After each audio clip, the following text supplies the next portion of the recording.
Tapi itu baru longsoran kecil, teman-teman. Ada yang lebih membahayakan lagi jika terjadi longsoran raksasa. Jadi, selain letusannya yang ditakutkan, longsoran raksasanya pun tak kalah menakutkan.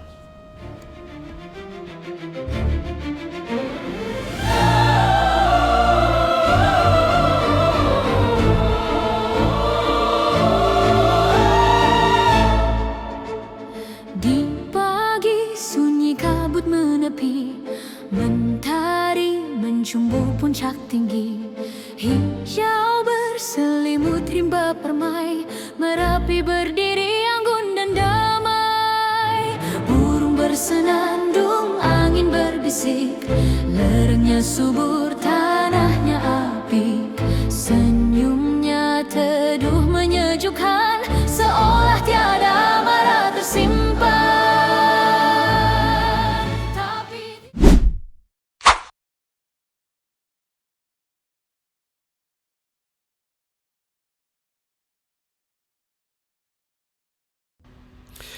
Ya, assalamualaikum warahmatullahi wabarakatuh. Kembali lagi bersama saya pilot mabuk FPV.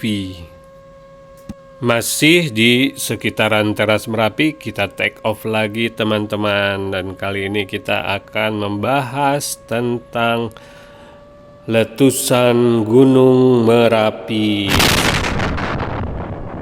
Sekalian kita menikmati penerbangan ini ya. Nanti sebisa mungkin saya akan memberikan informasi yang lebih detail lagi ya, sesuai dengan referensi yang telah saya baca. Referensi ini tentunya yang terpercaya ya, bukan abal-abal atau semata-mata hoax saja.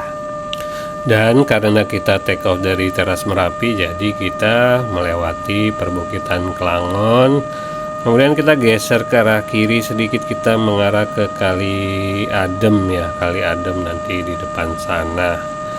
Jadi ini di bawah kita juga ini nantinya ujungnya ini ada di Kali Gendol. Nah ini sebelah kanan kita lewatin lagi ya, si Bukit Kelangon, si camping ground. Nah itu bukitnya itu ada di depan sana ya teman-teman. Dan sekarang kita coba mulai mengarah ke kiri, mengarah ke Kali Adem. Dan untuk diketahui teman-teman semua ya, bahwa tipe erupsi Merapi yaitu membentuk kubah lava dulu ya. Sering kan teman-teman lihat konten-konten di Merapi itu banyak kubah lava ya dari tahun ke tahun. Nah, membentuk kubah lava kemudian longsor dan menghasilkan aliran piroklastika, guguran kubah lava. Endapan aliran piroklastika tertimpa hujan lebat membentuk aliran lahar hujan.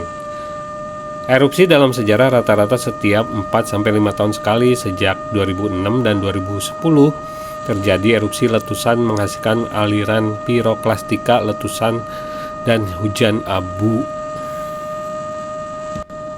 Dan kita sekarang berada di atasnya Kali Adem ya, di ngarai atau lembah ini kan, ini sangat dalam ya. Ini adalah jalur, salah satu jalur luncuran aliran awan panas juga ya, lahar atau dari guguran-guguran kubah lava Merapi sebelah selatan dan tenggara. Dan ada fakta lain, yaitu mungkin teman-teman sebagian ada yang sempat mendengar atau pernah mendengar itu tentang adanya sebuah kubah lava yang terkenal ya di sini, di daerah sini itu, yaitu Geger Boyo. Dan kubah lava tersebut roboh pada tahun 2006 akibat adanya gempa ya waktu tahun 2006. Dan ada cerita menarik mengenai kisah Geger Boyo ini. Jadi ada cerita mistisnya juga ini teman-teman tentang Geger Boyo. Tapi sebenarnya secara harfiah geger itu artinya adalah punggung ya, punggung, dan boyo itu artinya buaya. Jadi Geger Boyo itu dikiaskan seperti punggung buaya. Jadi kalau teman-teman sering melihat konten-konten Gunung Merapi, itu kubah lavanya itu seperti seolah-olah itu kalau dilihat dari jauh itu seperti tersusun itu seperti punggung buaya ya. Tapi secara mitologis dan spiritual, Gegerboyo dikenal sebagai tempat pertapaan, sesajen, dan rumah bagi Ki Juru Taman, sosok penjaga goib yang dipercaya menghalau awan panas Merapi ke arah selatan menuju Yogyakarta, sehingga dianggap sangat penting bagi keselamatan kota tersebut, teman-teman. Nah, akhirnya pada tahun 2006, Gegerboyo pun runtuh, teman-teman.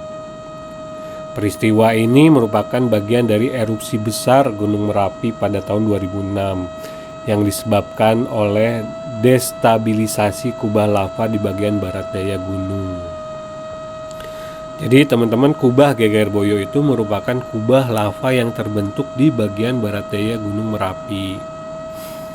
Dan erupsi 2006 itu menyebabkan runtuhnya Gegerboyo. Nah, dampaknya secara geologis, runtuhnya kubah lava ini menyebabkan jalur guguran lava semakin melebar dan dalam, mengubah landscape lereng Gunung Merapi, teman-teman. Dan selain itu, ancaman awan panas pun semakin nyata. Peristiwa ini juga berkaitan dengan munculnya awan panas dari celah-celah yang terbentuk akibat runtuhnya Gegerboyo, meningkatkan potensi awan panas mengarah ke wilayah Yogyakarta.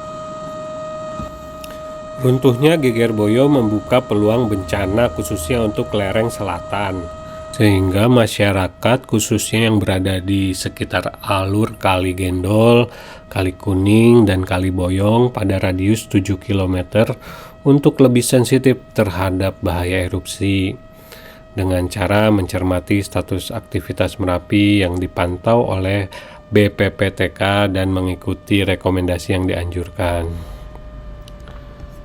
Di depan kita ini tuh terlihat sebelah kiri sana ujung itu adalah merupakan kubah lava barat daya. Nah, itu sudah lumayan menumpuk ya punggungannya itu. Nah, itu kalau kita dekati itu teksturnya itu bebatuan-bebatuan yang menempel di dinding lereng Gunung Merapi ini ya. Dan itu sangat rawan sekali longsor. Nah, kurang lebih gambarannya Gegerboyo tuh ya seperti itu. Jadi posisinya ada di sebelah kiri kita kalau nggak salah. Saya butuh memastikan lagi untuk posisi Gegerboyo itu sebenarnya di sebelah mana. Nah, ini saya belum mendapatkan referensi yang sahih ya, yang tepat. Karena beberapa referensi yang saya lihat itu titik-titiknya tuh berbeda-beda ya. Jadi saya masih bingung ya. Mungkin nanti saya akan bertanya ke mereka yang lebih kompeten ya. Nanti kalau sudah menemukan informasi yang tepat, nanti saya akan bagikan bersama teman-teman sebenarnya di mana letak persisnya Gegerboyo yang roboh waktu tahun 2006 silam. Oke teman-teman, kita lanjut lagi. Nah, setelah saya lihat lagi beberapa referensi itu yang keluar asap itu di depan kita ini, yang keluar asap sulfatara ini, saya pikir itu adalah kubah lava 2010 ya. 2010 yang lumayan waktu itu letusannya sangat dahsyat ya, eksplosif. Jadi di luar dugaan pada 2010 tersebut ternyata berapi itu meletus secara eksplosif ya, yang tadinya dikiranya hanya akan seperti guguran-guguran kubah lava saja yang menyebabkan aliran piroklastik. Jadi letusan Merapi pada tahun 2006 dan 2010 itu luncurannya ke arah sini ya teman-teman, yang ada coakan ke bawah ini ke arah Kali Gendol, ke arah Kabupaten Klaten ya, ke arah Klaten dan ke arah Sleman ya. Jogja bagian utara itu pada saat itu luncurannya kalau tidak salah itu sampai 15 km ya. Sungguh luar biasa ya kekuatannya. Tapi sekarang ini, nah yang paling aktif adalah kubah lava barat daya ini teman-teman. Nah, kita dekati sebentar teman-teman. Nah, seperti inilah dari dekat ya yang dimaksud dengan kubah lava. Ini masih berwarna hitam, yang artinya ini masih termasuknya baru ya teman-teman. Jadi di dalam batu ini tuh masih panas sebenarnya, dan ini sering terjadi longsoran. Ini kalau dari jauh itu ya orang-orang awam bilangnya ini seperti punggung buaya. Nah, Geger Boyo juga kurang lebih seperti ini ya dulunya. Dan inilah salah satu contoh ya. Nah, ini area yang di depan kita ini yang sudah terkikis ya. Ini jika kubah lava longsor besar, nah nanti akhirnya tuh akan seperti ini ya, terbentuk jalur seperti itu. Tapi itu baru longsoran kecil teman-teman. Ada yang lebih membahayakan lagi jika terjadi longsoran raksasa. Longsoran raksasa merupakan longsoran yang sangat besar, kerucut gunung api komposit ke arah tertentu sehingga membentuk kawah bukaan tapal kuda. Nah, di depan kita ini adalah blok selatan dari kerucut gunung Merapi. Dan blok selatan ini berpotensi roboh dan longsor ke selatan antara arah kegiatan pra 1994 dan kegiatan 2006 serta 2010 ke arah selatan tenggara. Dan apa yang saya sampaikan ini bukan mengarang-arang ya teman-teman, tapi ada jurnalnya, Jurnal Geologi dan Sumber Daya Mineral. Nanti saya kasih linknya kalau teman-teman mau mempelajarinya di deskripsi, silahkan di download. Oke, kita lanjutkan lagi penerbangannya. Dan di era modern ini longsoran besar yang pernah terjadi yaitu di tahun 2010 ini. Dan ini kubah lavanya, dan teman-teman bisa lihat seberapa besar ini coakannya yang tercipta gara-gara longsoran yang terjadi pada 2010 silam ya, dan 2006.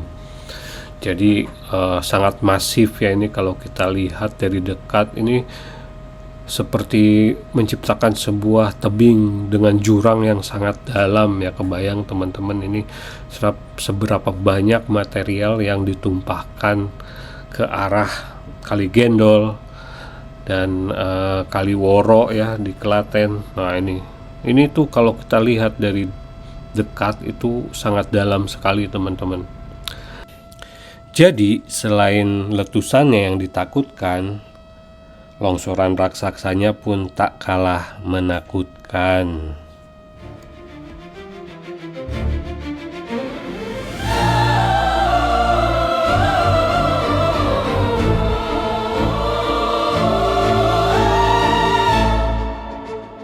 Di pagi sunyi kabut menepi, mentari mencumbu puncak tinggi, hijau berselimut rimba permai, Merapi berdiri anggun dan damai.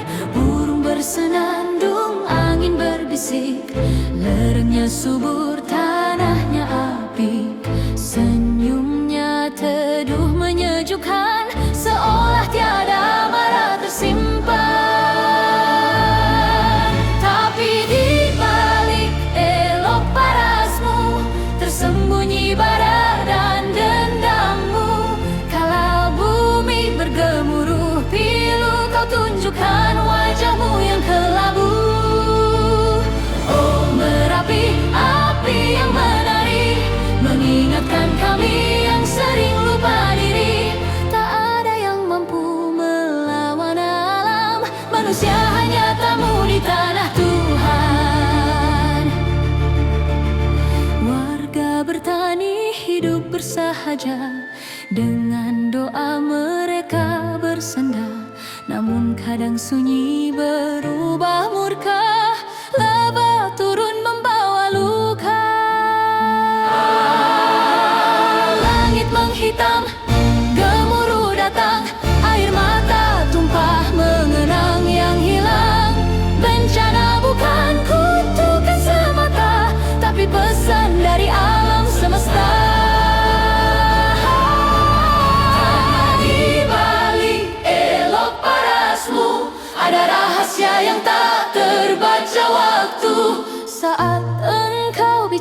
rata dengan abu. Kami sadar kami terlalu angkuh. Oh Merapi, api yang menari, kau ajarkan kami arti rendah hati, bahwa tak ada yang lebih berkuasa dari alam yang Tuhan cipta. Kau bukan musuh, engkau pun bukan sahabat, hanya cermin dari alam yang penuh hikmat. Kami hanya pengembara yang singgah, harus tahu kapan berjalan.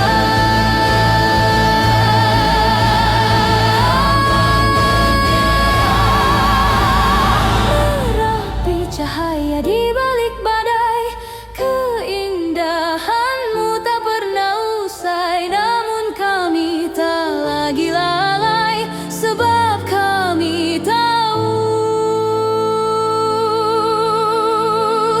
alam tak bisa ditentang, hanya dihormati.